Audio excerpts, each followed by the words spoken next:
El 12 de mayo de 1825, en el corazón del barrio más elegante de Bogotá, los sirvientes de la mansión de los Valderrama descubrieron algo que haría temblar los cimientos de la sociedad colonial neogranadina. 4 mujeres, la marquesa doña Catalina Valderrama y sus 3 hijas, todas visiblemente embarazadas, todas señalando al mismo padre. Lo que la corona española intentó sepultar en documentos sellados, terminó saliendo a la luz en pedazos, revelando un escándalo tan perturbador que rompió el delicado orden social de un imperio ya tambaleante desde adentro. El hombre en el centro de esta catástrofe no era noble, ni comerciante, ni siquiera ciudadano libre. Era propiedad. Un esclavo llamado Mateo, perteneciente a la misma familia que él terminaría destruyendo. Antes de seguir con la historia de la casa Valderrama y el secreto que la devoró, déjame preguntarte algo clave. Si te apasionan los capítulos más oscuros de la historia colonial, esos que borraron a propósito de los registros oficiales, déjanos un comentario contándonos desde qué ciudad o país nos ves. Tu apoyo nos ayuda a desenterrar estas verdades ocultas. Esto no era un rumor de taberna ni chisme exagerado.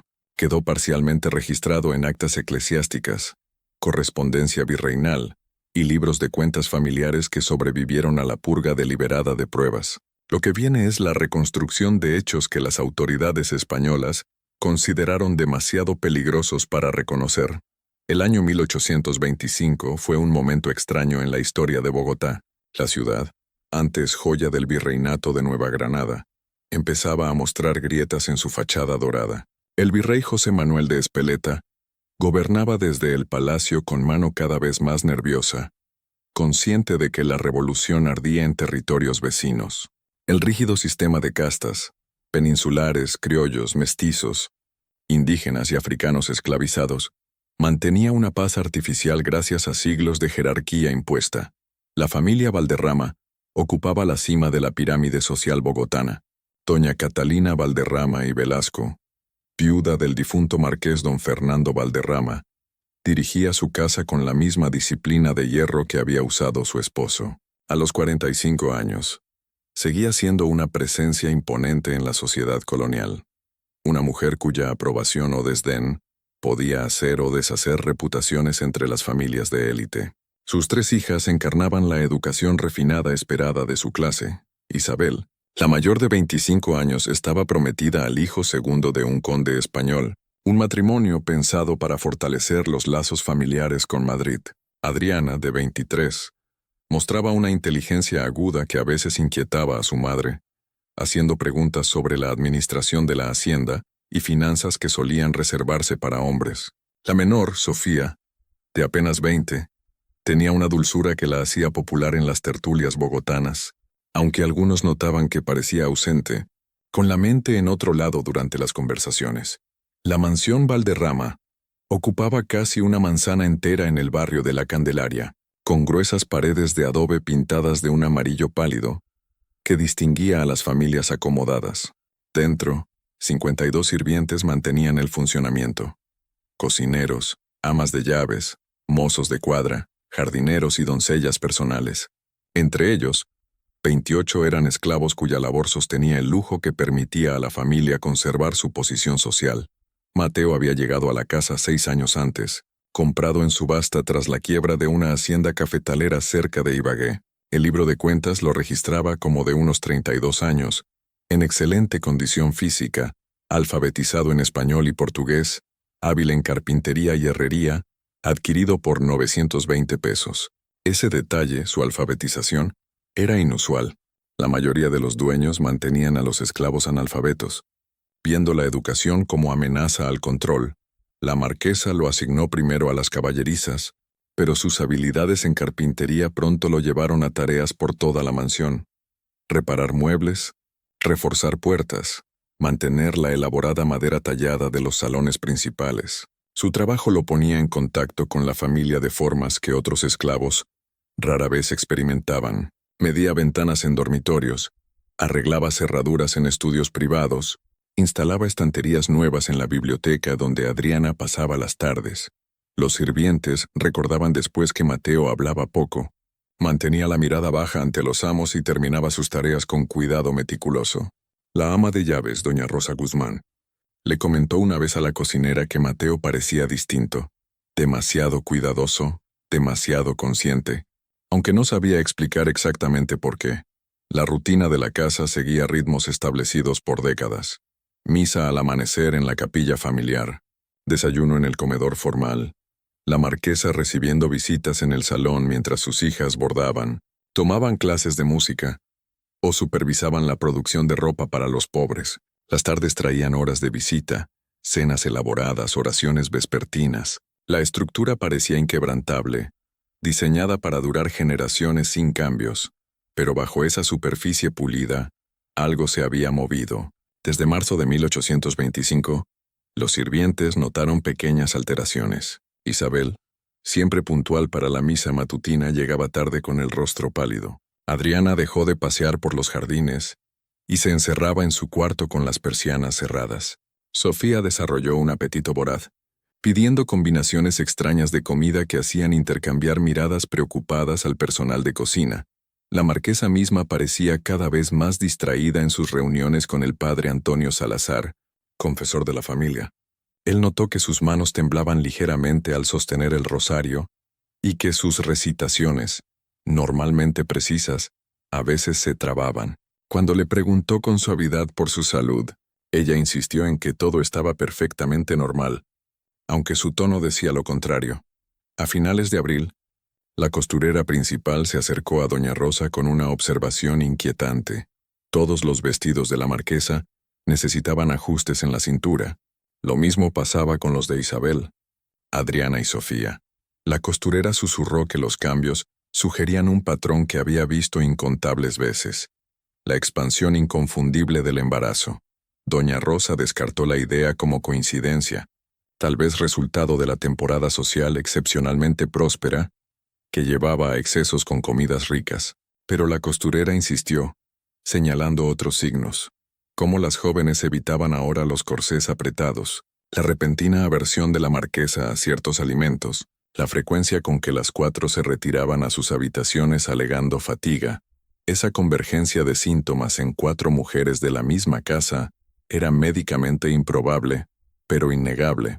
Y aunque el embarazo en sí no era escandaloso, viudas se volvían a casar, hijas encontraban esposos, la ausencia de compromisos anunciados, de pretendientes en visita, de cualquier explicación legítima para esas condiciones simultáneas, creó un vacío que la preocupación y la especulación llenaron rápidamente. La mañana del 12 de mayo empezó como cualquier otra. La luz del amanecer se filtraba por las altas ventanas de la mansión, dibujando patrones geométricos en los pisos de baldosa. Los sirvientes seguían sus rutinas: encender fogones en las cocinas, preparar agua para el aseo, disponer el comedor formal para el desayuno. El aire olía a pan recién horneado y leña quemada. A las 6 en punto, las campanas matutinas llamaron a la capilla. Los sirvientes se reunieron en su zona designada, cabezas bajas, mientras la familia ocupaba los bancos ornamentados del frente. El padre Salazar oficiaba, su voz entrenada resonando en las paredes pintadas con escenas de santos.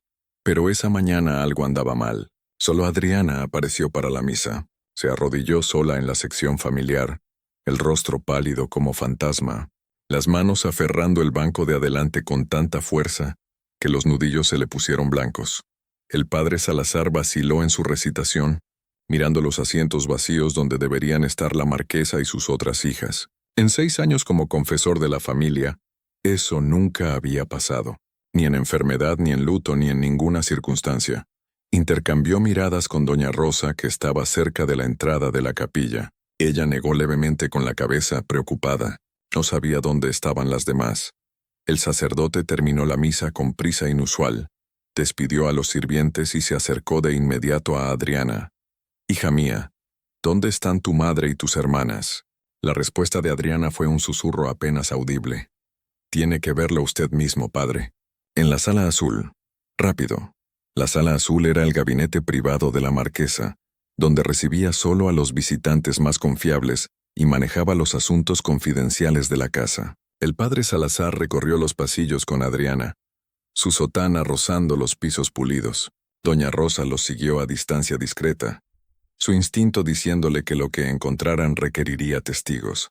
La puerta de la sala azul estaba entreabierta. El padre Salazar la empujó y se detuvo tan bruscamente que Adriana casi choca con su espalda. Dentro, la marquesa estaba sentada en su sillón de respaldo alto, flanqueada por Isabel y Sofía. Las tres llevaban batas sueltas en vez de sus elaborados atuendos matutinos. La luz de agosto que entraba por las ventanas iluminaba lo que la ropa había ocultado hasta entonces. La hinchazón, inconfundible en los vientres. De las tres, las manos del sacerdote fueron al crucifijo que colgaba de su cuello. «Dios mío, cierre la puerta, padre», dijo la marquesa, su voz cargada de la autoridad de décadas a pesar de la evidente angustia. «Lo que hablemos no debe salir de esta habitación». Doña Rosa, desde el pasillo, captó la mirada del sacerdote antes de que cerrara la puerta. Él le hizo un leve gesto. «Quédate cerca, prepárate». Luego la pesada madera se cerró, dejando a la ama de llaves en el corredor con el corazón latiéndole fuerte y la mente haciendo cálculos imposibles.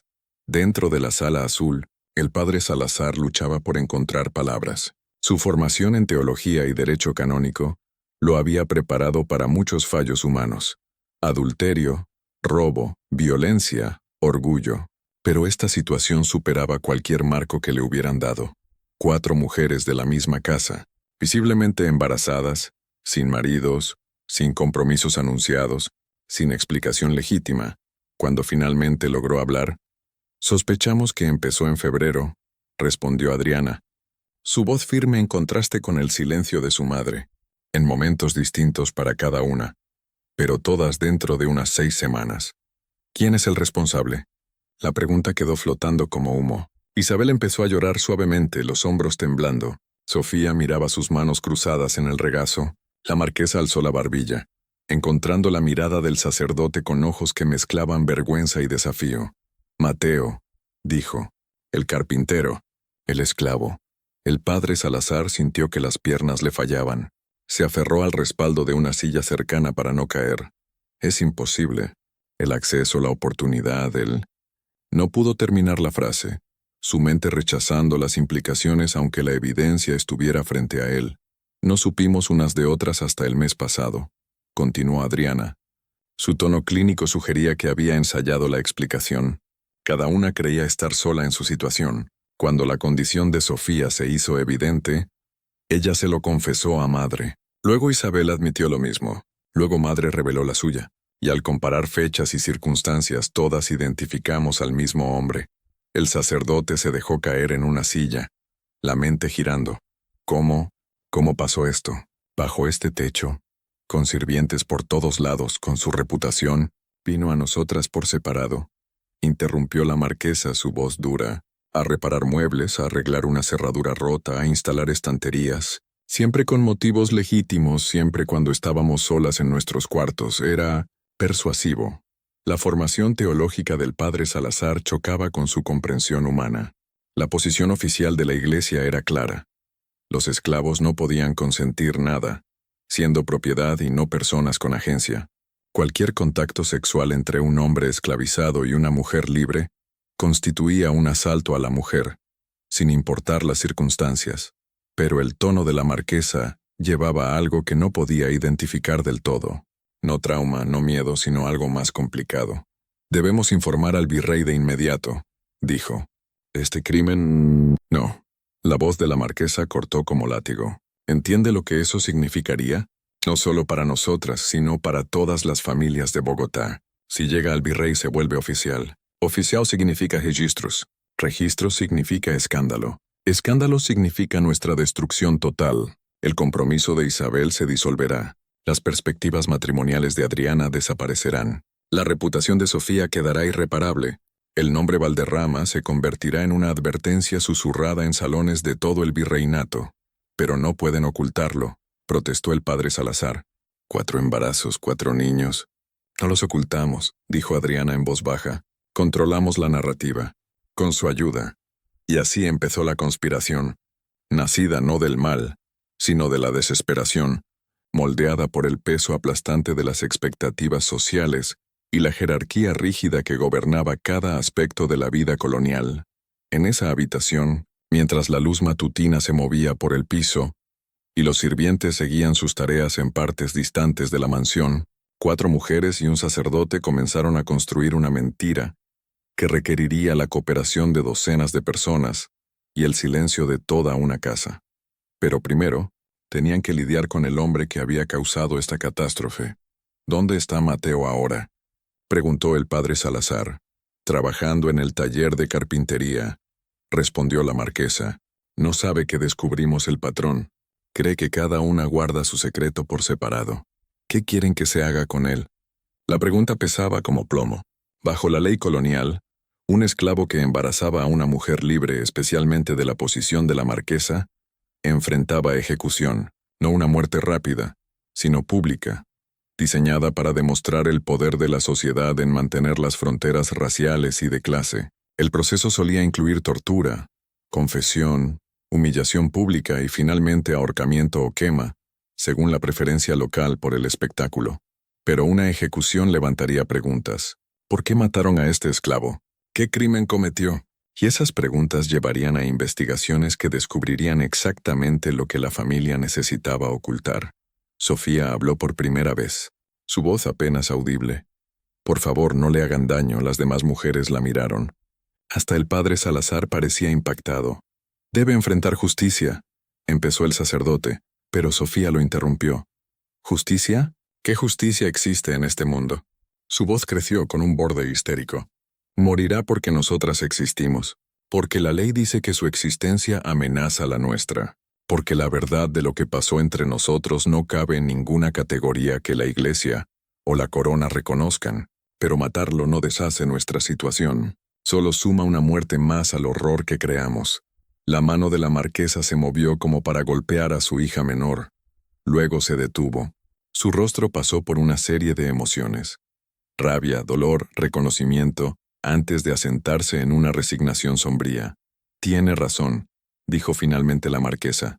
Su muerte no soluciona nada y lo arriesga todo. Necesitamos otra solución. El padre Salazar sabía que estaba en una encrucijada. Sus votos le ordenaban reportar esto a sus superiores, a las autoridades civiles, mantener las leyes de Dios y del imperio, pero su compasión humana, sus décadas escuchando confesiones y viendo la brecha entre la ley divina y la realidad humana, lo empujaban hacia un camino más oscuro, cómplice en el encubrimiento. ¿Qué propone?, preguntó, sabiendo que con esas palabras abandonaba el terreno firme de la rectitud por las arenas movedizas de la ambigüedad moral. La marquesa se inclinó hacia adelante, los ojos duros como obsidiana. Mateo desaparece, no muerto.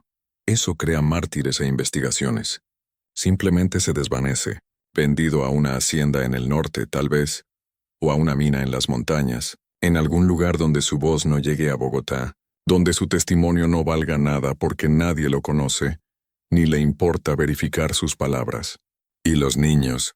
3 familias, dijo Adriana claramente habiendo pensado el plan. Primos lejanos, amigos leales, gente que nos debe favores. Cada uno toma 1 o 2 niños, los cría en otras ciudades. El hijo de madre va con parientes en Medellín, el mío y el de Isabel a familias distintas en Tunja, el de Sofía a amigos de confianza en Popayán. Los partos ocurren en secreto, los bebés viajan de inmediato, y en meses, nuestros cuerpos vuelven a la normalidad.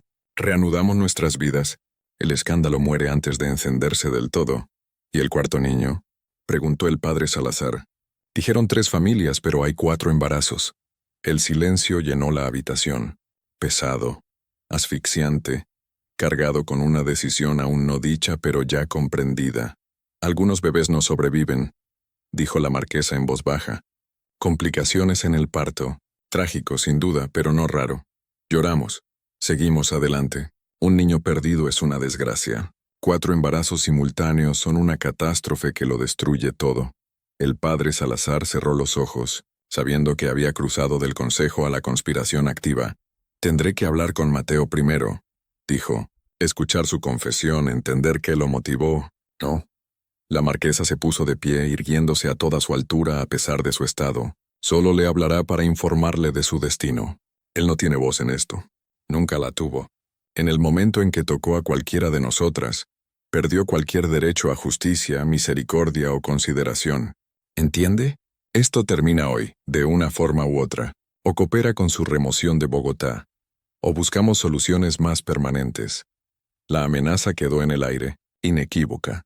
Justo cuando creíamos que las revelaciones de la mañana no podían ser más perturbadoras, el frío cálculo de la marquesa reveló las verdaderas profundidades de la desesperación que impulsaba a estas mujeres.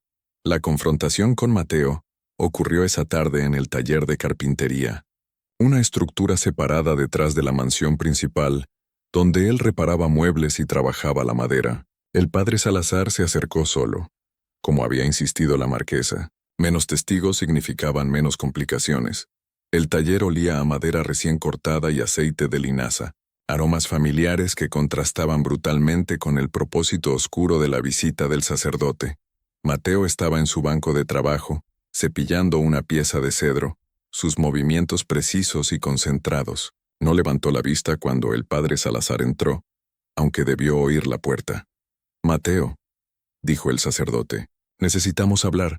El esclavo siguió trabajando varios segundos antes de dejar la herramienta y girarse hacia el visitante.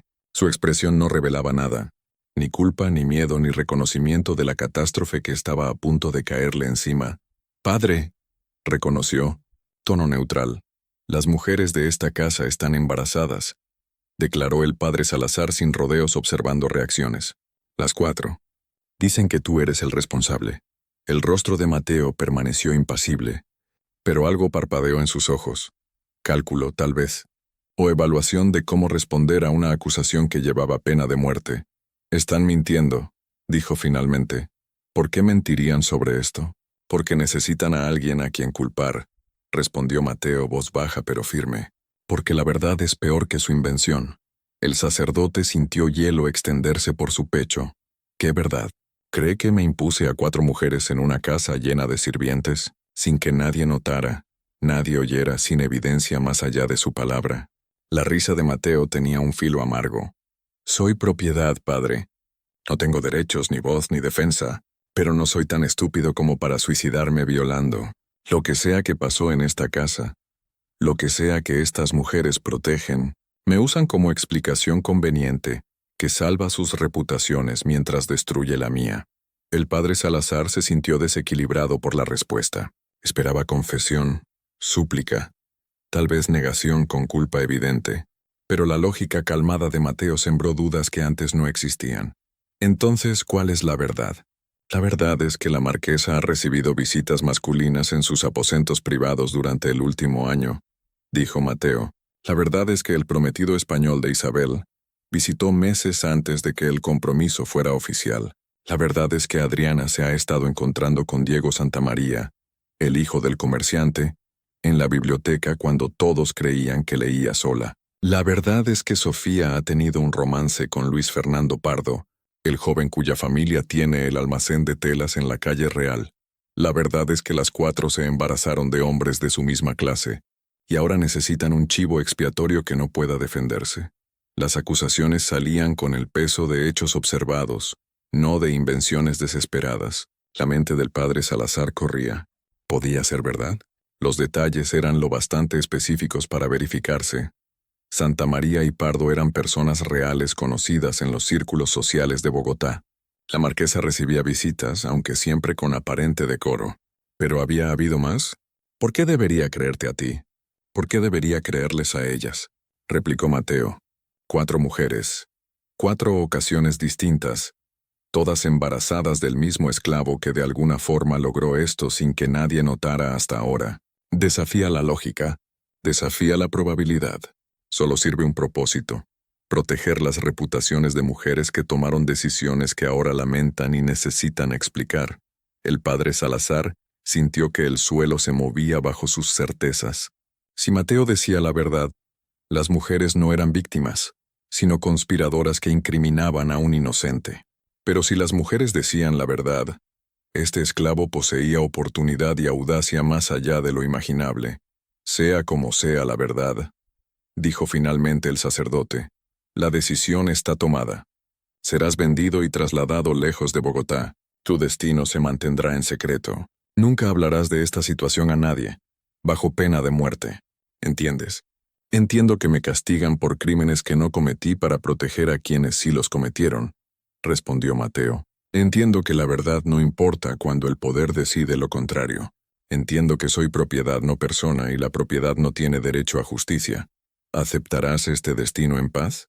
Mateo guardó silencio un largo momento, los ojos distantes como calculando posibilidades y encontrándolas todas igual de fútiles. ¿Qué opción tengo?, dijo al fin. Si resisto, muero. Si hablo, muero. Si huyo, muero. El único camino que ofrece, aunque sea posibilidad de supervivencia, es la sumisión. Sí, padre, aceptaré mi destino en paz. Pero la verdad permanece, crea o no alguien en ella. Esa noche Mateo desapareció de la mansión. Doña Rosa supervisó su partida, viendo cómo dos hombres contratados, forasteros que no sabían nada de los asuntos de la casa, lo llevaban en la oscuridad. La historia oficial registrada en el libro de cuentas decía: esclavo Mateo vendido a comprador del norte, 20 pesos recibidos transferido a Hacienda en Pereira, pero ningún nombre de comprador apareció en los registros. Ningún manifiesto de barco listó carga de esclavos partiendo al norte en mayo de 1825. Mateo simplemente dejó de existir en cualquier capacidad oficial, su presencia en el mundo borrada tan completamente como si nunca hubiera respirado. Al personal de la casa se le dieron instrucciones claras: no hablar de eventos recientes, no hacer preguntas, no especular. Quienes no podían garantizar silencio fueron despedidos con pequeños pagos y referencias vagas que dificultarían encontrar nuevo empleo. En 2 semanas 12 sirvientes fueron reemplazados, y el resto entendió perfectamente lo que su empleo continuado requería: amnesia absoluta y forzada. Los embarazos siguieron por el otoño y entraron al invierno. La marquesa se retiró de obligaciones sociales, alegando enfermedad. Las hijas también se apartaron del calendario social de Bogotá, sus ausencias explicadas con excusas convenientes: viajes a fincas familiares, retiros religiosos, ayuda a parientes enfermos en ciudades lejanas. En realidad, las 4 mujeres permanecieron en la mansión, confinadas a los cuartos privados del tercer piso, donde pocos sirvientes tenían acceso. Una partera de Zipaquirá, pagada generosamente y amenazada con severidad, las atendía regularmente, monitoreando sus estados y preparando los partos que llegarían en noviembre y diciembre. El padre Salazar visitaba semanalmente, ostensiblemente para consejo espiritual, en realidad para asegurar que la conspiración se mantuviera. Encontró que los ánimos de las mujeres variaban salvajemente. La marquesa mantenía control de hierro, tratando su embarazo como un desafío logístico, a manejar con la misma eficiencia que siempre aplicaba a la administración de la casa. Isabel oscilaba entre histeria y entumecimiento, pasando horas mirando por las ventanas a la ciudad, a la que ya no podía acceder. Adriana se había replegado en sí misma, hablando solo cuando era necesario, su curiosidad intelectual previa reemplazada por resignación sombría. Y Sofía hablaba con su hijo nonato, susurrando conversaciones que el sacerdote oía a través de puertas cerradas, su voz cargada de ternura y desesperación por igual. Octubre trajo noticias inquietantes desde fuera de la mansión. Diego Santamaría, el hijo del comerciante que Mateo había nombrado, partió de repente hacia España. Su familia alegó que obligaciones comerciales requerían su presencia en Cádiz.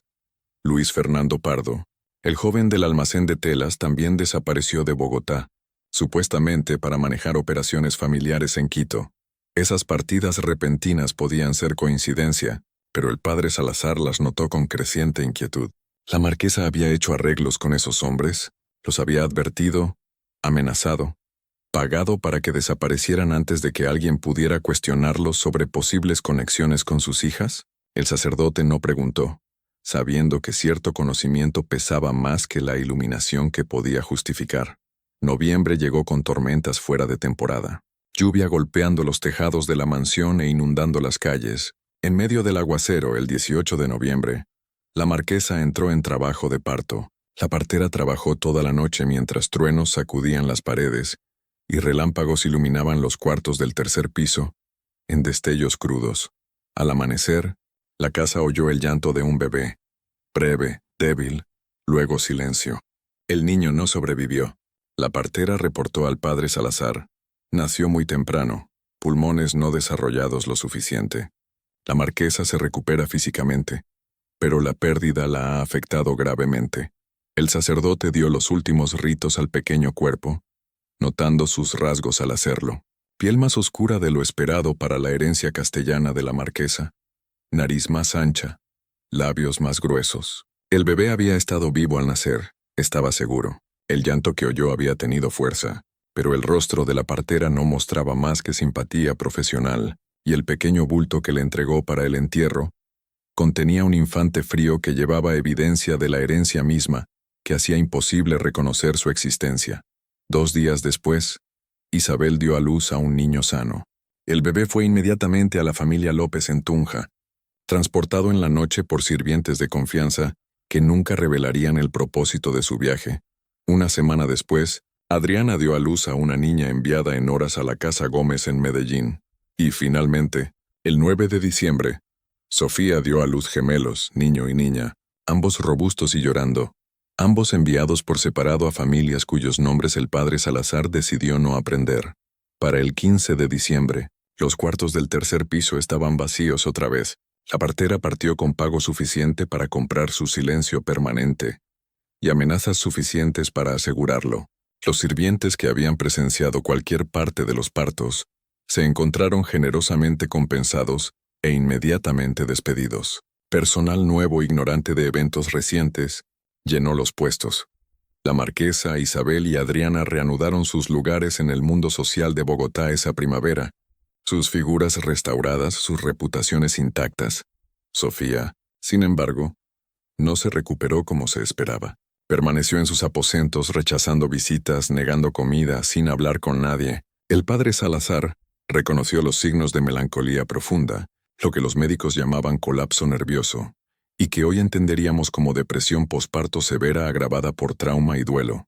En febrero de 1826, Sofía murió. La causa oficial registrada en los libros parroquiales decía tisis, el diagnóstico conveniente que cubría multitud de condiciones. Su funeral atrajo la asistencia apropiada de las familias de élite de Bogotá, todas expresando simpatía por la joven cortada en su plenitud, ninguna sospechando el peso de secretos que se llevó a la tumba. La casa se asentó en nuevos ritmos, el escándalo aparentemente evitado, la crisis aparentemente resuelta, pero el padre Salazar notó cambios en las mujeres que sobrevivieron. La marquesa, antes encarnación de la confianza aristocrática, ahora se sobresaltaba con sonidos inesperados e insistía en mantener lámparas encendidas toda la noche en la mansión. Isabel desarrolló un miedo obsesivo a la oscuridad, negándose a estar sola en cualquier cuarto sin abundante luz de velas, y Adriana, la hija analítica que antes cuestionaba todo, ahora aceptaba las enseñanzas de la iglesia con fervor desesperado, asistiendo a misa diaria, rezando constantemente como si suficiente devoción pudiera limpiar pecados que no podía nombrar en voz alta. La frágil paz que descendió sobre la casa Valderrama tras la muerte de Sofía resultó temporal. En abril de 1826, llegó una carta de Tunja, que rompería la fachada cuidadosamente construida.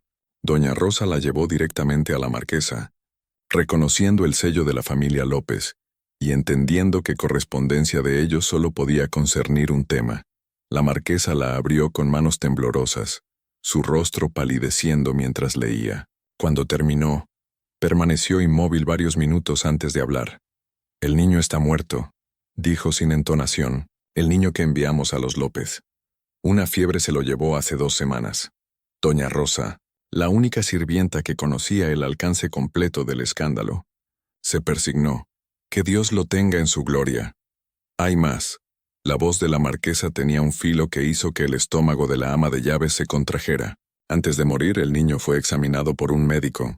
El doctor notó irregularidades en su apariencia, rasgos que no coinciden con las características de la familia López. Se hicieron preguntas. La familia está preocupada.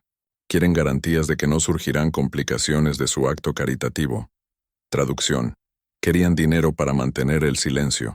La muerte del niño había creado una oportunidad de chantaje que la familia López, aparentemente menos atada al honor de lo que la marquesa había creído, planeaba explotar. Esto inició un patrón que definiría los siguientes 3 años. Las familias que albergaban a los niños sobrevivientes, los Gómez en Medellín, los Ramírez en Popayán, descubrieron que su caridad podía monetizarse. Cartas llegaban trimestralmente, su tono progresivamente menos compasivo y más comercial. Los niños requerían educación, ropa, atención médica, todo más caro de lo anticipado.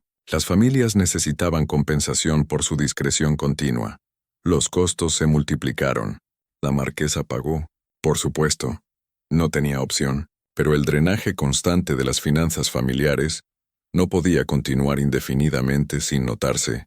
Su administrador, don Tomás Echeverría, un hombre meticuloso que había manejado las cuentas de las haciendas por 2 décadas, empezó a hacer preguntas sobre el patrón inusual de gastos a familias en ciudades distantes. La marquesa desviaba con explicaciones vagas sobre obligaciones caritativas y deudas familiares.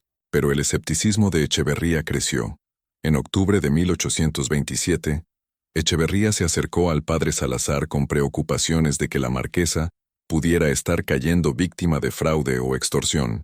Los intentos del sacerdote de asegurarle que todos los gastos eran legítimos solo profundizaron las sospechas del administrador. Hombre de números y patrones, Echeverría reconocía que el trabajo caritativo legítimo no seguía el ritmo específico que observaba en los libros. Pagos trimestrales siempre en las mismas cantidades a las mismas familias, sin solicitudes correspondientes ni recibos. Alguien está chantajeando a la familia, concluyó Echeverría.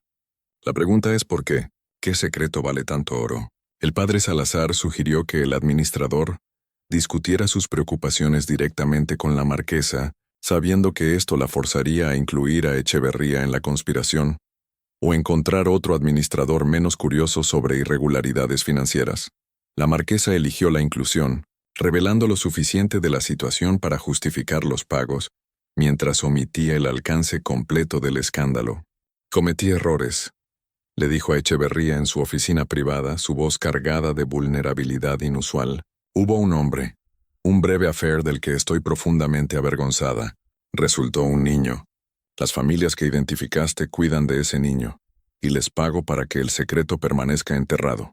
Era técnicamente verdad, solo no toda la verdad. Echeverría aceptó la explicación con la gracia diplomática de un hombre cuya posición requería fingir creer las ficciones necesarias de su patrona. No hizo más preguntas, no juzgó, y siguió manejando las finanzas con el entendimiento de que ciertos gastos no requerían documentación más allá de sus registros privados codificados. Pero el incidente dejó a la marquesa sacudida. ¿Cuántos otros sirvientes observadores o socios comerciales podrían notar patrones? Hacer preguntas, conectar puntos que llevaran de vuelta a ese periodo catastrófico de 1825. El escándalo que había enterrado requería vigilancia constante para mantenerse bajo tierra, y cada año traía nuevos riesgos de exposición. En febrero de 1828, otro golpe. Llegó un paquete de Medellín conteniendo una carta y un boceto. La familia Gómez, que albergaba a la hija de Adriana, había encargado un retrato de la niña para su colección familiar. El artista, demostrando habilidad desafortunada, había capturado los rasgos de la niña de 3 años con detalle preciso, incluyendo la tez notablemente más oscura, la estructura ósea distintiva, las características físicas que marcaban su herencia como algo distinto a la aristocracia española pura. La gente empieza a notar, decía la carta. Nuestros vecinos comentan qué poco se parece la niña a nuestra familia. Nuestro sacerdote expresó preocupación de que estemos albergando al hijo ilegítimo de sirvientes o esclavos, sugiriendo que esto compromete nuestra posición en la iglesia. Requerimos compensación adicional para lidiar con estas dificultades sociales, o podríamos necesitar reconsiderar nuestro arreglo. Más dinero cambió de manos, más cartas siguieron. La familia Ramírez en Popayán reportó preocupaciones similares. Los niños, ahora acercándose a los 4 años, mostraban características que invitaban a especulación, preguntas, rumores. Las familias los habían aceptado con el entendimiento de que eran parientes lejanos caídos en desgracia, pero mantener esa ficción se hacía cada vez más difícil, a medida que las apariencias de los niños divergían de las normas familiares. Adriana, que había mantenido control emocional rígido desde los partos, empezó a mostrar grietas en su compostura. Asistía a misa obsesivamente, pasando horas en oración, usando cilicio bajo sus vestidos hasta que la piel sangraba. El padre Salazar reconoció los signos de alguien buscando castigo intentando expiar a través del sufrimiento físico pecados del espíritu. Sueño con ella, confesó Adriana durante una sesión particularmente angustiada. Mi hija. Nunca la sostuve, nunca vi su cara antes de que se la llevaran, pero en sueños la veo perfectamente. Tiene mis ojos, y la abandoné a extraños porque su existencia amenazaba mi comodidad. Tomaste la decisión necesaria para la supervivencia, ofreció el sacerdote, aunque su propia certeza sobre ese juicio se había erosionado con los años. La supervivencia no es virtud, replicó Adriana. Sobrevivimos sacrificando a otros, al hombre que exiliamos por crímenes que tal vez no cometió, a los niños que dispersamos como carga inconveniente, a Sofía, que no pudo vivir con lo que hicimos. ¿Cuántos más deben morir para preservar nuestra mentira? Antes de que el padre Salazar pudiera responder, un golpeteo urgente los interrumpió. Doña Rosa estaba en la puerta, el rostro demacrado.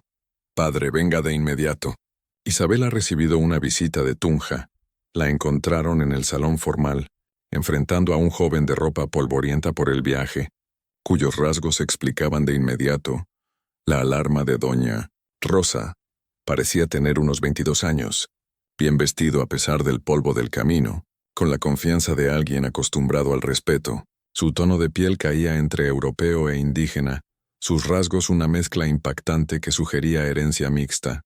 Perdone la intrusión, dijo, inclinándose ligeramente ante las mujeres reunidas. Me llamo Camilo Rivas.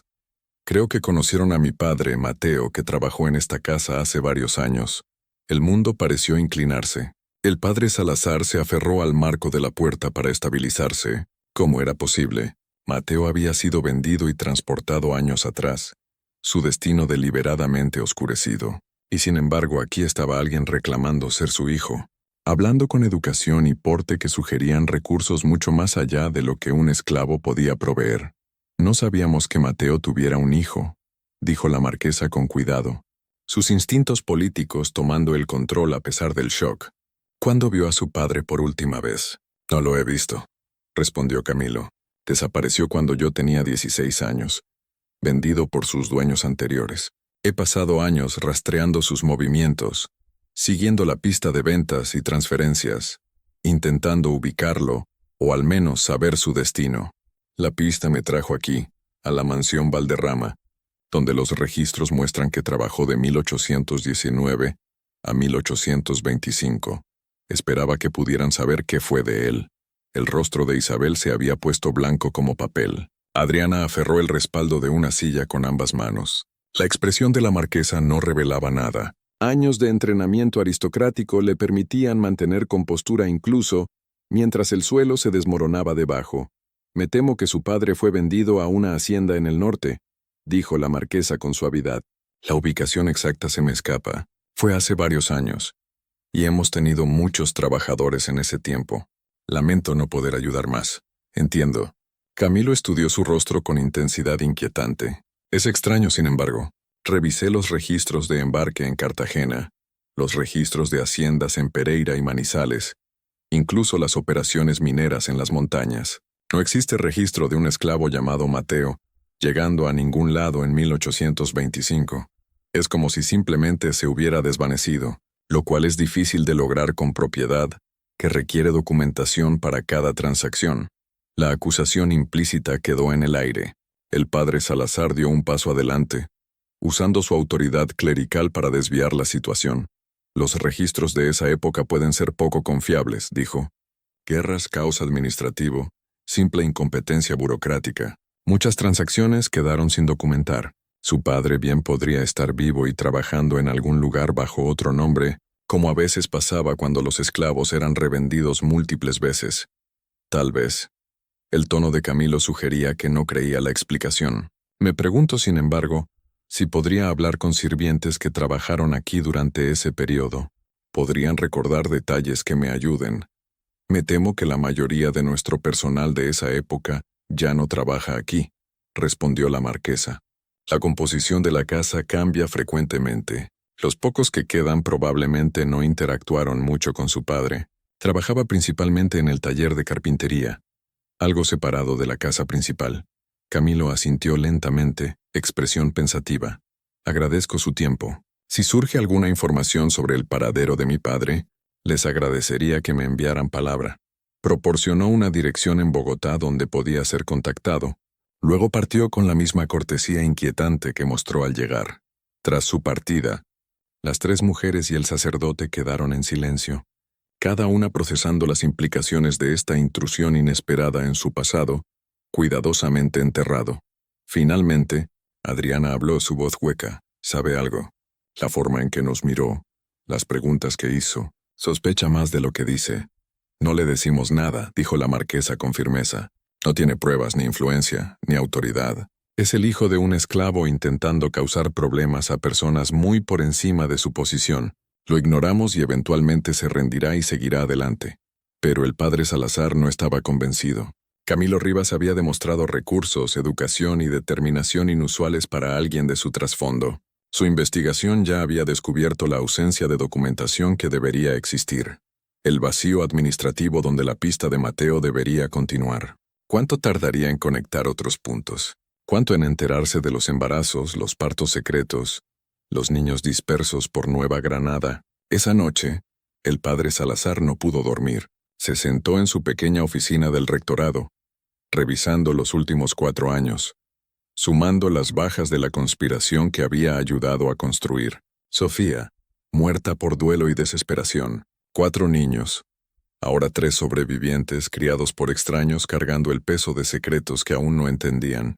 Mateo desaparecido en un vacío que la investigación de Camilo amenazaba con iluminar, y las mujeres mismas transformadas de las aristócratas confiadas que había conocido en figuras atormentadas, mantenidas por voluntad y miedo. El golpe en su puerta llegó a medianoche. Doña Rosa estaba afuera, el rostro pálido bajo la luz de la lámpara. «Padre, venga. Algo terrible ha pasado en la mansión». «Es Isabel, ha confesado». Se lo ha contado todo a Camilo. La escena en la sala azul era caos apenas contenido. Isabel estaba sentada en la misma silla que su madre ocupó 4 años antes, el rostro manchado por el llanto, las manos retorcidas en el regazo. Camilo Rivas estaba cerca de la ventana, su expresión oscilando entre shock y algo más oscuro. ¿Vindicación, tal vez, o fría satisfacción al ver sus sospechas confirmadas? La marquesa caminaba como animal enjaulado, su compostura habitual hecha añicos. Adriana se acurrucaba en un rincón, mirando a la nada, los dedos trabajando cuentas de rosario con precisión mecánica, y el padre Salazar, entrando en esta escena de pesadilla, sintió el peso de cada compromiso y ocultamiento que había habilitado a sentarse en sus hombros como carga física. «Díganme que está mintiendo», exigió la marquesa a Camilo, aunque la petición no tenía sentido lógico. «Díganme que le metieron ideas en la cabeza, que la manipularon en una ficción elaborada». «No dije nada», interrumpió Camilo, su voz cortando su desesperación. «Vine a agradecerle su tiempo ayer, a despedirme antes de volver a Tunja». Ella misma abrió la puerta, me miró una vez y se derrumbó. Las palabras salieron como si las hubiera estado conteniendo años. 4 mujeres, un esclavo, embarazos secretos, niños dispersos por Nueva Granada, una conspiración que destruyó múltiples vidas para preservar reputaciones construidas sobre mentiras. «No tiene pruebas», siseó la marquesa. «Su palabra sola no prueba nada. Tengo más que su palabra». Camilo sacó papeles de su chaqueta, desdoblándolos con cuidado. «Les dije que había estado investigando la desaparición de mi padre. Lo que no mencioné fue cuán exhaustiva se volvió esa investigación. Tengo testimonios de sirvientes que despidieron en 1825, pagados para olvidar lo que presenciaron. Tengo cartas entre ustedes y las familias que albergan a sus nietos, negociadas, a través de intermediarios que guardaron copias como seguro. Tengo registros médicos de la partera en Zipaquirá, que documentó 4 partos entre noviembre y diciembre de 1825, todos a mujeres de la misma casa, todos los niños transferidos inmediatamente a ubicaciones no reveladas. La sangre se drenó del rostro de la marquesa. «Es imposible. Fuimos cuidadosos. Estaban desesperadas», corrigió Camilo. «Las personas desesperadas cometen errores. Confían en los sirvientes equivocados, pagan a los testigos equivocados. Asumen que el silencio se puede comprar cuando a veces la gente guarda registros como protección. La partera, por ejemplo, Llevaba notas detalladas de cada parto que atendía, incluyendo los suyos. Cuando murió hace 2 años, su hija encontró los registros y al encontrarlos extraños, se los mostró a un abogado que resulta ser mi socio. El padre Salazar sintió que las piernas le fallaban. Toda la conspiración, los años de ocultamiento cuidadoso, se había estado desmoronando a sus espaldas mientras permanecían ignorantes de los hilos que se tiraban. ¿Qué quiere?, preguntó, sabiendo que la respuesta sería terrible. Justicia, dijo Camilo simplemente. Para mi padre que fue exiliado o asesinado para encubrir sus crímenes. Para los niños que abandonaron. Para la verdad que han enterrado. Quiero la historia completa documentada, admitida, hecha pública, para que todos sepan lo que la noble familia Valderrama hizo para proteger su preciada reputación. Eso es venganza, no justicia, dijo Adriana en voz baja desde su rincón, hablando por primera vez. ¿Quiere destruirnos como nosotras destruimos a su padre? ¿Me culpan? La voz de Camilo llevaba dolor crudo bajo la ira superficial. Me quitaron a mi padre. Le quitaron hijos a sus madres. Han construido sus vidas sobre una base de sufrimiento y silencio. Alguien necesita decir la verdad. La verdad dolerá más que solo a nosotras, dijo la marquesa, recuperando sus habilidades diplomáticas a pesar del pánico. Los niños de los que dice preocuparse, exponer este escándalo los marca permanentemente como productos de pecado. Los señala como hijos ilegítimos de un esclavo y aristócratas. Enfrentarán discriminación, rechazo, complicaciones legales respecto a herencia y estatus. Su búsqueda de justicia los condena a muerte social. Camilo vaciló, la primera grieta en su fachada determinada. La marquesa presionó su ventaja. Piense con cuidado lo que logra la revelación pública. Continuó. No trae de vuelta a su padre. No deshace lo sucedido. Solo extiende el dolor más ampliamente, destruyendo a niños inocentes que no tienen responsabilidad por las elecciones de adultos. Si realmente le importa la justicia más que la venganza, considerará las consecuencias completas de la exposición. Entonces, ¿qué propone?, desafió Camilo. Más silencio, más mentiras, todos fingiendo que esto nunca pasó mientras siguen sus vidas cómodas. Propongo reconocimiento, dijo Adriana, levantándose de su rincón con fuerza inesperada en la voz. Reconocimiento privado. Verdad documentada, mantenida, sellada pero preservada para que los niños algún día conozcan sus orígenes sin ser destruidos por revelación pública. Compensación para usted por el tiempo perdido buscando a su padre, por la injusticia sufrida y respuestas. Díganos qué necesita saber y responderemos honestamente. No más mentiras, al menos entre nosotros. La propuesta quedó en el aire, un compromiso que no satisfacía completamente ni justicia ni ocultamiento, pero ofrecía un camino intermedio que podría preservar tanto la verdad como a las personas atrapadas en su destrucción. El padre Salazar reconoció la sabiduría en las palabras de Adriana, aunque se preguntaba si Camilo poseía suficiente misericordia para aceptar menos que vindicación pública completa. Quiero saber qué pasó realmente, dijo Camilo. No la versión creada para proteger reputaciones, sino la verdad. ¿Mi padre se impuso a ustedes? ¿O fueron cómplices? ¿Era un monstruo o un chivo expiatorio? Las mujeres intercambiaron miradas largas y cargadas, que llevaban años de secretos compartidos y experiencias divergentes. Finalmente la marquesa habló, su voz despojada de su autoridad usual, sonando casi humana en su cansancio.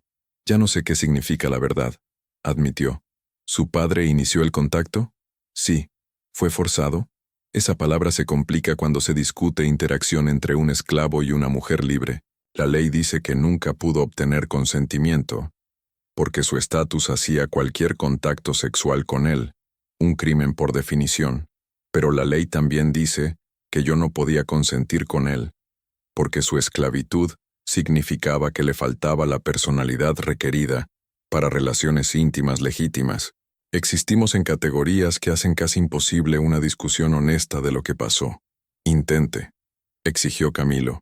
Era amable, dijo Isabel suavemente, lágrimas corriendo por su rostro, cuando estaba sola en mis aposentos, aterrorizada, del matrimonio que arreglaban para mí, muerta de miedo de dejar Bogotá por un país extraño y un hombre extraño. Su padre vino a reparar un escritorio roto en mi cuarto. Hablamos, solo hablamos al principio. Escuchaba de formas que nadie más lo hacía. Me veía como persona, no como alianza política o mercancía social. Y con el tiempo, esa amabilidad se volvió algo más. Lo mismo para mí, añadió Adriana. Me trataba como si mis pensamientos importaran. Mis opiniones tenían valor. En un mundo donde las mujeres existimos para ser bellas y obedientes, su padre me hablaba como igual. Sabía que estaba prohibido, sabía los riesgos, pero estaba cansada de ser un objeto decorativo en la casa de mi madre. Quería ser vista como humana, aunque fuera solo por un hombre que el mundo llamaba propiedad. Sofía había escrito sobre ello en un diario descubierto tras su muerte. El padre Salazar lo recordaba. Lo había descrito como la única persona que me hace sentir real, no como una muñeca arreglada para propósitos ajenos. El sacerdote había quemado esas páginas, sabiendo que nunca podrían reconocerse públicamente, pero recordaba su honestidad angustiada. La confesión de la marquesa llegó última y más difícil. Estaba sola, dijo. Las palabras parecían arrancadas de su garganta contra su voluntad. Mi esposo murió, dejándome responsable de una hacienda, una posición social, hijas cuyo futuro dependía de mi habilidad para mantener nuestro estatus. Todos querían algo de mí. Decisiones, permisos, juicios. Su padre no pedía nada. Vino a arreglar una cerradura en mi estudio, y hablamos de cosas sin importancia. Fue alivio. Un breve momento de ser solo una mujer, no marquesa, ni madre, ni viuda. Y sí, se volvió más. Para cuando reconocí lo que pasaba, los límites ya se habían borrado más allá de recuperación. Camilo escuchó estas confesiones con una expresión que cicló a través de emociones: ira, duelo, confusión, reconocimiento. Nunca las forzó, dijo finalmente su voz hueca. Todas fueron cómplices. Y cuando las consecuencias se hicieron innegables, se salvaron sacrificándolo a él. Sí, respondió Adriana cuando nadie más habló. Sacrificamos a su padre para preservar nuestras posiciones. Nos dijimos que no teníamos opción, que las reglas de la sociedad no nos daban alternativa, que su vida importaba menos que nuestras reputaciones. Estuvimos equivocadas. Tomamos decisiones y esas decisiones destruyeron a personas que merecían algo mejor. Pero saber que estuvimos mal no deshace lo que hicimos. ¿Dónde está?, exigió Camilo. Si no lo vendieron al norte, ¿a dónde fue? ¿Está vivo? La pregunta quedó en silencio pesado como plomo. El padre Salazar miró a la marquesa, que miró a Isabel, que miró a Adriana. La verdad que todas habían evitado articular, incluso entre ellas ya no podía esquivarse. No lo sabemos, admitió finalmente la marquesa. Fue llevado en la noche. 2 hombres contratados a través de intermediarios encargados de removerlo de Bogotá. Nos dijeron que sería transportado a un lugar remoto donde su testimonio nunca llegaría a las autoridades, pero deliberadamente no supimos detalles. Lo que no sabíamos no podíamos revelar bajo presión o por accidente. Entonces podría estar muerto, dijo Camilo sin entonación. Podría estarlo, confirmó el padre Salazar, sintiendo el peso de un posible asesinato asentarse en su conciencia junto a los otros pecados acumulados. Los hombres contratados para ese trabajo, su discreción a menudo viene a través de soluciones permanentes. Nos dijimos que había sido reubicado porque creer otra cosa significaba reconocer que podríamos ser cómplices en algo peor que el exilio. Asesinos, respiró Camilo mirando a cada una por turno. Todos ustedes. Tal vez no con sus propias manos, pero por sus órdenes, su dinero, su disposición a mirar para otro lado, mientras otros hacían la violencia que ustedes no podían soportar directamente. Nadie discutió la evaluación. La verdad de la misma silenció cualquier defensa que pudieran haber montado. Quiero sus nombres, dijo Camilo. Los hombres que se llevaron a mi padre, y quiero ver a esos niños, los que sobrevivieron, merecen saber la verdad sobre su parentesco, aunque el mundo nunca lo haga. Aquí se forjó el compromiso. En esa habitación, en una noche húmeda de Bogotá en febrero de 1828, entre personas que todas habían sido dañadas por la misma conspiración de formas distintas, Camilo recibiría nombres de los hombres que transportaron a Mateo, junto con fondos para investigar el destino final de su padre. Sería presentado a los niños sobrevivientes. Se le permitiría establecer relaciones con sus medio hermanos. Se le daría la verdad sobre su parentesco compartido. A cambio mantendría el escándalo privado, entendiendo que la revelación pública dañaría a los niños más que a nadie. El padre Salazar redactó documentos registrando los eventos verdaderos de 1825 y sus secuelas para ser sellados y guardados en los archivos de la Iglesia, accesibles solo a descendientes directos, tras la muerte de todos los participantes principales. Era reconocimiento sin confesión pública, verdad preservada pero oculta, una solución que no satisfacía completamente a nadie, pero protegía a las partes más vulnerables.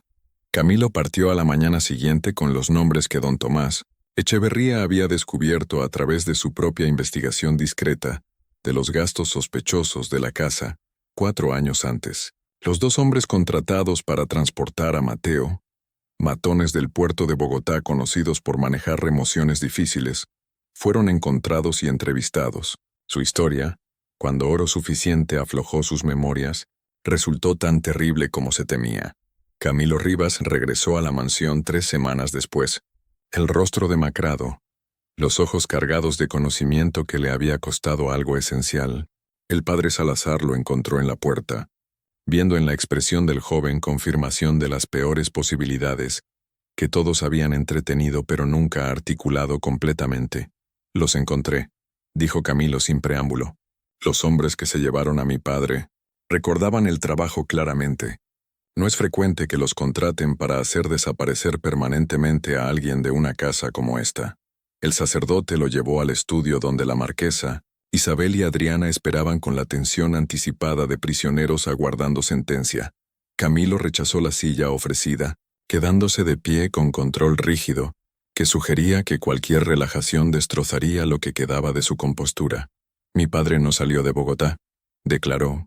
Los hombres lo llevaron en bote a la bahía de Guatavita bajo la oscuridad.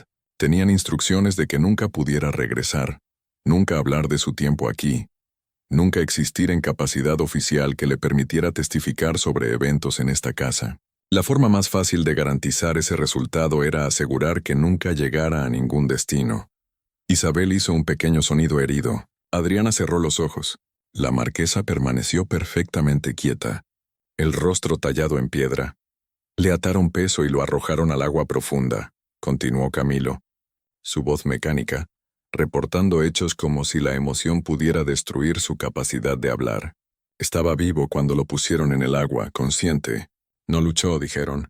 No peleó ni suplicó. Solo los miró mientras el agua lo cubría, como si hubiera sabido todo el tiempo que así terminaría. Habían hecho este trabajo antes. Pero la aceptación de mi padre de su destino los perturbó incluso a ellos. Normalmente la gente lucha por vivir, dijeron. Mi padre pareció casi aliviado cuando el agua se cerró sobre su cabeza. El silencio que siguió a esta revelación se sintió como asfixia. El padre Salazar encontró que no podía tomar una respiración completa, como si su cuerpo rechazara aire que debía compartirse con personas capaces de orquestar tal horror. Son asesinos, dijo Camilo mirando a cada mujer por turno. No indirectamente, no a través de delegación negligente, sino directamente. Ordenaron su muerte, pagaron por ella. Deliberadamente eligieron no saber detalles para mantener negación plausible. Pero esa ignorancia fue en sí misma una elección. Mataron a mi padre porque su existencia amenazaba su comodidad. No ordenamos asesinato, protestó la marquesa, su voz quebrándose. Ordenamos remoción, transporte, reubicación. Ordenaron su borrado de la existencia, interrumpió Camilo salvajemente. Contrataron hombres conocidos por hacer desaparecer problemas. No proporcionaron instrucciones de mantenerlo vivo, ninguna preocupación por su bienestar, ningún interés en dónde terminaría mientras no fuera Bogotá. Crearon las condiciones que hicieron del asesinato la solución más simple. Luego, reclamaron inocencia, porque no les dijeron explícitamente que lo mataran. Eso es cobardía, no inocencia. Adriana se levantó de repente, caminó a la ventana y vomitó en un jarrón decorativo. El sonido de sus arcadas proporcionó puntuación horrible a las acusaciones de Camilo. Cuando terminó, permaneció inclinada sobre el jarrón teniendo arcadas secas, su cuerpo rechazando la verdad que había tragado. ¿Qué quiere de nosotras?, preguntó Isabel, su voz pequeña. No podemos traerlo de vuelta. No podemos deshacer lo que hicimos. Ni siquiera podemos expiar adecuadamente, porque reconocer nuestra culpa públicamente destruiría a los niños que intentábamos proteger. Entonces, ¿qué? ¿Qué quiere? ¿Nuestras vidas, nuestras reputaciones, nuestras almas, si no las hemos perdido ya? Quiero que vivan con ello, dijo Camilo, su ira cristalizando en algo más frío y deliberado. Quiero que se despierten cada mañana sabiendo que asesinaron a un hombre inocente para preservar su estatus social. Quiero que vean su rostro en espejos, en sombras, en momentos tranquilos cuando sus mentiras cuidadosamente construidas dejen de ahogar la verdad.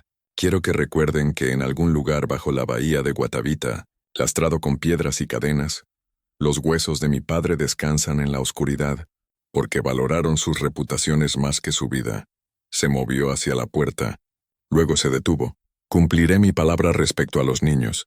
Nunca sabrán el horror completo de sus orígenes. Les diré que su padre murió durante el transporte, lo cual es técnicamente cierto. Creerán que fue un buen hombre atrapado en circunstancias desafortunadas, lo cual también es cierto. Pero entiendan esto. No los protejo con mi silencio. Los protejo a ellos del conocimiento de que existen por una conspiración que terminó en asesinato. Ustedes viven con la verdad completa mientras ellos viven con una versión más suave. Eso no es misericordia. Es asegurar que el peso de este pecado recaiga en las personas que realmente cargan responsabilidad por él. Después de que Camilo se fue, las 3 mujeres y el sacerdote se sentaron en silencio, que se extendió por horas. Los sirvientes golpearon ocasionalmente, preguntando por comidas o citas y fueron enviados lejos. El sol recorrió el cielo, iluminando y luego abandonando el estudio, dejándolos en creciente oscuridad. Finalmente, cuando la oscuridad completa se asentó, Adriana habló. Me voy mañana. Hay un convento en Tunja que acepta mujeres buscando refugio permanente del mundo. Tomaré votos. Dedicaré mis años restantes a oración y penitencia. No redimirá lo que hice, pero al menos dejaré de fingir que merezco la vida que he estado viviendo. Eso es escape, no expiación, dijo la marquesa, aunque su voz carecía de su fuerza usual. Tal vez, acordó Adriana, pero no puedo seguir existiendo en esta casa, en esta ciudad, entre gente que me ve como algo que no soy. Cada reunión social, cada conversación educada, cada momento de normalidad se siente como bailar sobre la tumba de mi padre, de Mateo. Necesito dejar de bailar. Isabel no dijo nada, pero su expresión sugería que entendía el impulso de su hermana, aunque le faltara el coraje para seguirlo. La marquesa miró sus manos, tal vez viendo sangre que no se lavaría sin importar cuántos años pasaran. El padre Salazar, observando a estas mujeres confrontar el peso completo de sus acciones, sintió el colapso de su propio marco moral. Había entrado al sacerdocio creyendo en la redención, en el poder de la confesión y la penitencia, para restaurar almas dañadas por el pecado. Pero esta situación excedía los límites de la teología tradicional. Cómo se expiaba un asesinato disfrazado de pragmatismo. Cómo se confesaban pecados cometidos a través de delegación e ignorancia deliberada.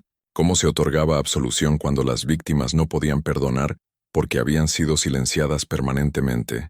Los documentos que había preparado, sellados y guardados en los archivos de la iglesia, representaban su propio fracaso tanto como la culpa de las mujeres. Había ayudado a enterrar la verdad bajo capas de justificación y compromiso, diciéndose que protegía a niños, inocentes cuando realmente protegía su propia incapacidad para confrontar el mal cuando llevaba el rostro de la desesperación más que de la malicia. Los años que siguieron a la revelación de Camilo remodelaron las vidas de todos tocados por el escándalo, aunque la mayoría de Bogotá nunca supo la verdad que se había fracturado tras puertas cerradas. Adriana partió al convento como prometió, llevando solo una pequeña bolsa de artículos personales y una donación sustancial que aseguró su aceptación a pesar de su falta de vocación genuina. Escribió ocasionalmente a su familia, cartas breves describiendo la vida entre las hermanas, pero las palabras se sentían huecas, escritas por alguien cuyo espíritu ya había partido, aunque su cuerpo persistiera. Murió en 1833 oficialmente de fiebre tifoidea, aunque el padre Salazar sospechaba que simplemente había dejado de luchar por vivir. Isabel nunca recuperó su gracia social previa. Asistía a funciones necesarias, mantenía apariencias, pero algo se había roto dentro de ella que no podía repararse. Desarrolló el hábito nervioso de revisar cerraduras de puertas obsesivamente, como si asegurar barreras físicas pudiera proteger contra recuerdos que no necesitaban puertas para invadir. Nunca se casó, a pesar de varias propuestas de hombres que veían su nombre familiar y fortuna, sin percibir a la mujer dañada debajo. Vivió hasta 1837, muriendo mientras dormía, aunque los sirvientes que descubrieron su cuerpo comentaron que su rostro tenía una expresión de profundo alivio, como si la muerte finalmente la hubiera liberado de una prisión que había habitado por años. La marquesa sobrevivió más tiempo, manteniendo control de la casa hasta su muerte en 1841, a los 61 años. Nunca volvió a hablar de los eventos tras la partida de Camilo, conduciendo su vida como si todo ese periodo hubiera sido extirpado del tiempo. Pero quienes la conocían bien notaron cambios. Donó sumas sustanciales a organizaciones trabajando por abolir la esclavitud. Apoyó hospitales tratando a los pobres. Financió escuelas para niños sin importar su parentesco. Nunca explicó estos impulsos filantrópicos, pero sugerían una conciencia expresándose a través de la única redención que podía imaginar: usar su riqueza para abordar el mal en el que había participado creando. Camilo Rivas estableció relaciones con sus medio hermanos, visitándolos regularmente sin revelar las circunstancias completas de su conexión. Se presentó como amigo de la familia, benefactor interesado en su bienestar. Los niños, creciendo hacia la adolescencia y adultez joven, dieron la bienvenida a su atención, sin sospechar los lazos más profundos que los conectaban. La niña, viviendo con la familia Gómez en Medellín, mostró inteligencia notable, eventualmente casándose con un abogado y criando hijos propios, nunca sabiendo que su madre biológica vivió y murió en un convento atormentada por recuerdos de la hija que abandonó. El niño, con la casa Ramírez en Popayán, aprendiz de comerciante, aprendió habilidades comerciales que eventualmente lo hicieron moderadamente rico, ignorante de que los huesos de su verdadero padre descansaban bajo la bahía de Guatavita, silenciados para proteger secretos que nunca aprendería. Los gemelos que Sofía había parido sobrevivieron ambos a la adultez, criados por una familia que los trató con afecto genuino, a pesar de las circunstancias misteriosas de su llegada. Crecieron creyendo que su madre había muerto en el parto, lo cual era técnicamente cierto. Sofía había muerto, solo no en el acto físico del alumbramiento, sino en la destrucción espiritual que siguió. Ocasionalmente recibían visitas de un hombre de rostro triste, que traía regalos y preguntaba por sus vidas con intensidad, que parecía excesiva para un amigo de la familia, nunca entendiendo que Camilo veía en ellos el fantasma de una joven que había pagado el precio más alto por un escándalo que ayudó a crear pero no pudo sobrevivir. El padre Salazar mantuvo su posición en Bogotá hasta 1835, cuando la salud declinante lo forzó a retirarse a una pequeña parroquia fuera de la ciudad. Pasó sus últimos años intentando escribir un relato honesto del escándalo y sus secuelas, pero se encontró incapaz de completarlo. Las palabras se sentían simultáneamente demasiado y no suficiente. Demasiado detalle sobre sufrimiento privado. No suficiente explicación de cómo personas buenas tomaron decisiones monstruosas. Quemó su manuscrito incompleto antes de su muerte en 1838, decidiendo que algunas verdades no servían propósito al ser contadas, o tal vez temiendo que su propia complicidad se viera peor por escrito que como se había sentido durante las decisiones momento a momento, que lo habían llevado más profundo a la conspiración. Los documentos sellados en los archivos de la iglesia permanecieron intactos. Décadas pasaron. La línea familiar Valderrama gradualmente se desvaneció de prominencia mientras Nueva Granada luchaba por su independencia de España y luego por definirse como nueva nación. Las jerarquías sociales rígidas que habían hecho el escándalo tan catastrófico se erosionaron lentamente, aunque nunca desaparecieron por completo. Los niños nacidos de esos encuentros cargados crecieron sin conocer la verdad completa de sus orígenes, protegidos por silencio que había costado tanto a tantos. En 1890, un investigador examinando registros eclesiásticos de la era colonial descubrió los documentos sellados del padre Salazar durante una investigación no relacionada sobre finanzas eclesiásticas. Los leyó con horror creciente, reconociendo las implicaciones de lo que había encontrado. Pero las personas involucradas habían estado muertas por décadas. Los niños tenían hijos propios que habían construido vidas sin saber nada del escándalo en su herencia. Y el investigador enfrentó la misma pregunta que había paralizado a quienes vivieron los eventos. ¿Qué propósito serviría la revelación más allá de extender el dolor más ampliamente? Volvió a sellar los documentos e hizo una nota en el catálogo de archivos. Registros concernientes a la Casa Valderrama, 1825-1841. Material sensible. No abrir excepto por solicitud de descendiente directo o autoridad eclesiástica. Los documentos permanecieron sellados, cargando verdad que ya no tenía propósito o audiencia claros. La mansión Valderrama cambió de manos múltiples veces a lo largo de los años, eventualmente subdividida en apartamentos mientras Bogotá crecía y las familias ricas se mudaban a nuevos barrios.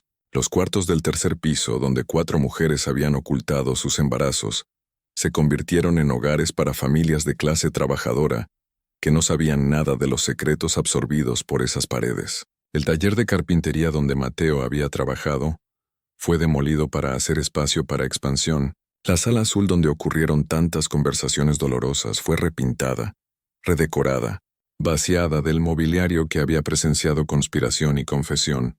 La bahía de Guatavita, donde cuerpos lastrados habían sido arrojados a la oscuridad, continuó sus ritmos eternos, mareas avanzando y retrocediendo, botes cruzando su superficie, la ciudad extendiéndose a lo largo de sus orillas. Lo que quedaba de la forma física de Mateo descansaba en profundidades que protegían sus secretos mejor que cualquier persona viva jamás pudo. El escándalo que casi destruyó el orden social de Bogotá en 1825, en cambio desapareció en el silencio cuidadosamente, jurado que siempre ha protegido a los poderosos de las consecuencias completas de sus elecciones. Los niños sobrevivieron. Las familias mantuvieron sus posiciones. La verdad permaneció enterrada bajo capas de compromiso y complicidad. La justicia, si existió, se expresó a través de los tormentos privados de personas cuyas vidas públicas continuaron sin perturbación. ¿Qué opinas de esta historia? ¿Crees que la justicia se sirvió a través del sufrimiento privado, o los poderosos simplemente escaparon consecuencias una vez más? Déjanos tu comentario abajo. Si te gustó este capítulo oscuro de la historia colonial, y quieres más relatos sobre secretos enterrados por quienes tienen poder para reescribir la realidad, déjanos un comentario contándonos desde qué ciudad o país nos ves. Tu apoyo nos ayuda a seguir desenterrando estas verdades ocultas. Nos vemos en el próximo relato.